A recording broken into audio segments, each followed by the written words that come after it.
Cowboys football is his happy place. This is the One Star Cowboys podcast, and this is another end of weekly wrap-up show. Going to give you guys some updates on injuries and a few other things heading into this game on Sunday against the Detroit Lions. So I'll start off with the injuries because just got the injury report, and the bad news is that Micah Parsons and Eric Kendricks have both been officially ruled out. Probably not any surprise with Micah Parsons. We did get to see him do some work on the resistance cords off to the side during practice this week, so things appear headed in the right direction there. I think that all along the plan was probably to have him back after the bye week against San Francisco, and I think that remains the case. I think he'll be on track to return then, but not going to be out there against Detroit. And then now we find out that Eric Kendricks, dealing with a calf and shoulder injury, hasn't practiced all week. He's been officially ruled out as well, so stepping up in his place will have to be Maris Leafau. It'll have to be DeMarvion Overshone. It'll have to be Damone Clark. Nick Vigil is another guy that, as long as he's able to go, he'll probably see some time. He's been dealing with a foot issue, though, and he hasn't practiced this week, and he's also questionable, so I don't know if you can really count on him there. So a pretty thin defense when you factor in those players I just mentioned. DeMarcus Lawrence is on the injured reserve, and obviously you lose Marshawn Nealand on Sunday night against the Steelers. So a banged-up Cowboys defense with potentially some good news in Deron Bland. He was a full go in practice on Wednesday and Thursday. He did not practice on Friday, but that doesn't mean that he's not going to play Sunday, at least in a limited role. Right now he's listed as questionable, but I would not be surprised if Deron Bland got some snaps in this game on Sunday. It seems like from everything we've heard from Deron himself and the coaching staff that he's headed in the right direction. Things have been going well. An important step, I feel like, is probably Wednesday. He practiced, and on Thursday he didn't feel any major soreness, so that was a good sign, so he could then be a full go on Thursday. But he did not practice on Friday. Saturday is a big day for the Cowboys with the way that their practice schedule is, so that's when they'll know. Deron Bland, probably a game-time decision, but I would not be surprised if he gets some snaps in this game. Kalen Carson dealing with a shoulder injury. He's questionable as well, but he's been a full participant in practice all week. I think Kalen Carson will end up going.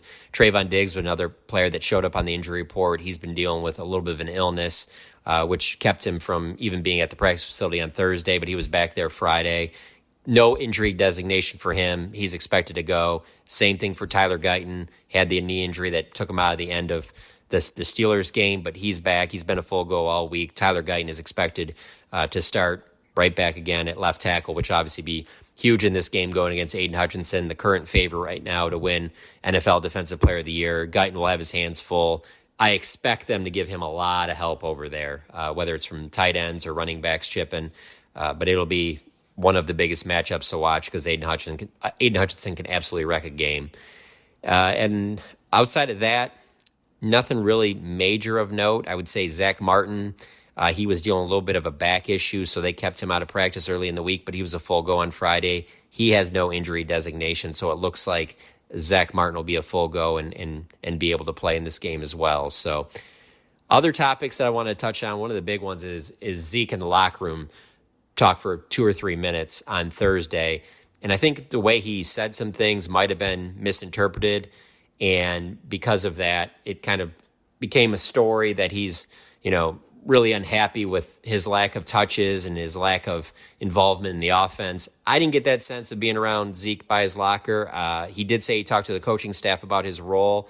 I do think he wants to get more of the short yardage touches, more of the goal line.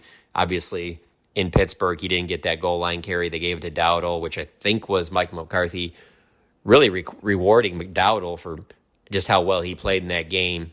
Dowdle ends up fumbling on the goal line, so naturally it's easy to second guess, why didn't you have Zeke in there? I don't think this is some major thing where Zeke is frustrated and it's causing any type of rift behind the scenes, but it's been a major talking point for the last couple of days, and so I just wanted to touch on that. I don't think it's anything major.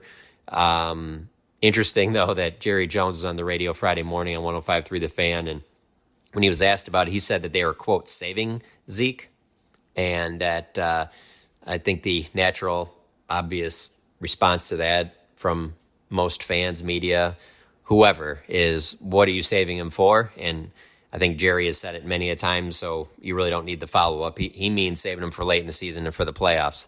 of course, you can sit there and look at this team and go, how do you know that this is going to even be a team that makes the playoffs? You can't just assume that's going to be like the last 3 years. You're going to win 12 games. I don't see this team winning 12 games. I don't know if this team can win 10 games. So that's an interesting one there. The other running back in this that I know a lot of people ask about is Dalvin Cook. Dalvin Cook's not going in this game. There's not like there's been any injury setbacks or anything like that. He has had some snaps with the first team offense, but they're going to continue to wait on activating Dalvin Cook, and it does not sound like it'll be Sunday against the Detroit Lions. So that's a little bit on the running back situation. Another offensive spot I want to talk about real quick, a little bit about Dak and CD. Obviously, you guys are probably aware, second half of games this year, he's just hasn't been nearly as productive as he has in the first half. I wrote about it for Friday morning on the Athletic website. But basically, he's got one catch for 9 yards in the fourth quarter, and you can't have that with your top receiver, and certainly not one as talented as CeeDee Lamb. And it's easy to connect some dots that maybe this could be the breakout game because, CD played so well against the Detroit Lions last year, had over 220 yards, had the big 92-yard touchdown pass from Dak it's the longest reception in CeeDee's career. He and Dak continue to talk about how CeeDee is often being doubled. They're clouding coverage over to his side. And even on that 9-yard pass that CeeDee caught on that game-winning drive, he's singled up. And Dak sees that, immediately goes to him 9 yards on second down, sets up 3rd and 1. And so it's just an example that Dak is really not going to force things if he sees a better matchup somewhere else, whether that be with Jake Ferguson or Jalen Tolbert. Maybe it's a throw to Rico Dowdle or Zeke or Hunter Lipke, or maybe it's to Kevontae Turpin. I get that some people can look at that and go, well, why don't you feed your best receiver and give him chances that even if he is double covered, it does not sound like they're willing to take those risks right now. And so because of that, I anticipate the Lions are going to do everything they can to double CeeDee as much as possible. That would make all the sense in the world. He's the number one guy that was on the field that beat them last year when they played that game late in December. I can't imagine that you would let him see very much single coverage. And so that's certainly a matchup to watch because much like last week, I said I didn't think that the Cowboys could beat the Steelers without big games from Dak and CD, and they didn't really have big games, and the Cowboys still won. I feel the same way about this game. Lions are a 3-point favorite. Frankly, I think that's low. I think the Lions should be a 5 or 6 point favorite in this game. They're coming off the bye. They're almost completely healthy. They're a really good team. They're really talented on offense. The best way that the Cowboys can probably the best game plan for this is to have long drives. If you're the Cowboys offense, keep that Lions defense or keep that Lions offense off the field.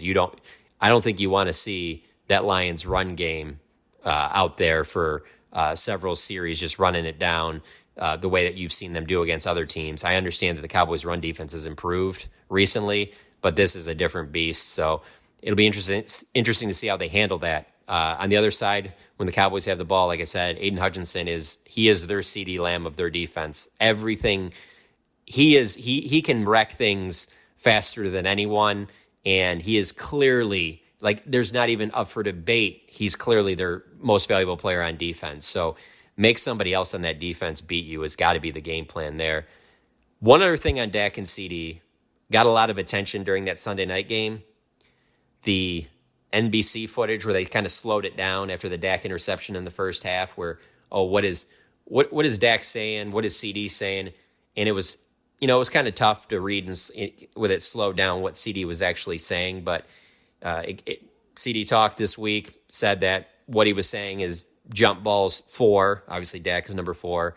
Jump balls and I got you. Meaning on the interception, Dak threw kind of underneath the coverage instead of throwing the back shoulder in the back of the end zone, putting it up in the air and allowing CD to have a chance to make the play. And because he didn't do that, it got picked off. And Dak took responsibility for that. But he did find it comical, as did CD, that it was turned into this thing of, well, CD's frustrated on the sideline. What is he saying to Dak? The NBC coverage, they obviously fed into that as well. But being at that game, I know right after the interception was thrown, I immediately, got my binoculars. I was watching Dak and CD to see if they were going to, converse over what happened and try and figure it out. And seemed like a normal interaction that they have all the time. CD did not seem frustrated. Dak did not seem frustrated. It was just a miscommunication on the play, and Dak said that he probably shouldn't have thrown it up. She probably should have thrown it up higher so that CD could have made a play on the ball. But really nothing there. There's been times where CD's been frustrated on the sideline. We know that multiple times over the last couple of years, but this just was not one of them. Made me kind of feel like the TV coverage almost tried to like feed into a narrative that really wasn't going on in this particular game. But those two cleared it up. One last thing on Dak, and I think this one will probably wrap up this shortened pod. Again, we do these on Friday, 10, 15 minutes tops, just kind of recapping things throughout the week.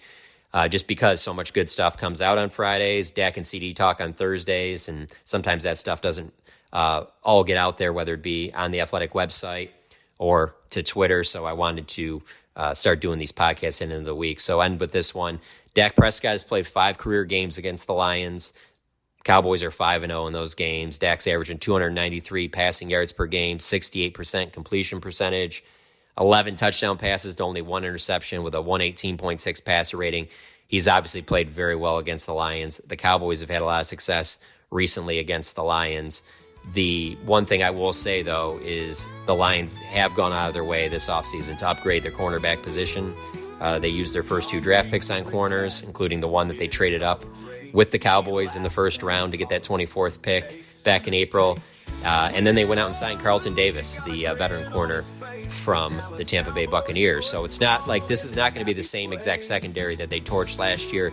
It is improved. I wouldn't say it's outstanding, but it will be better than last year's was. So that could be something to monitor there. But that's it for this one. Thank you guys for listening. We appreciate everyone out there. Please tell a friend about the One Star Cowboys podcast. We appreciate all the listeners.